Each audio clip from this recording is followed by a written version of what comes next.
मैंने कहा कि बिहार में भूमि सुधार लागू किया जाएगा, जनसुराज आएगा तो। मुझे किसी पत्रकार ने पूछा कि अगर आप ऐसा कहोगे तब तो सवर्ण आपसे नाराज हो जाएगा। बिहार में तो लालू नीतीश की हिम्मत नहीं पड़ी है कहने की कि भूमि सुधार लागू होगा।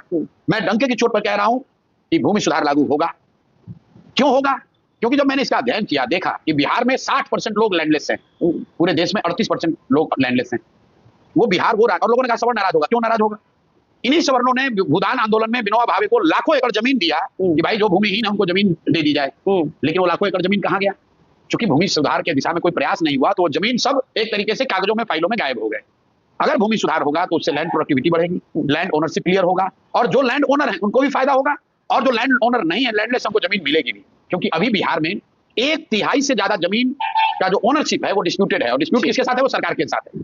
सरकार के आंकड़ों में पता ही नहीं है कि जमीन का मालिक है कौन। इसलिए मैंने कहा कि अगर मुझे लग रहा है कि नहीं, भूमि सुधार के जरिए यहाँ rural economy, land productivity, agriculture efficiency, agriculture income बढ़ सकता है, तो कोई नाराज हो, कोई खुश हो, मैं बोलूंगा ही और ये करूंगा भी।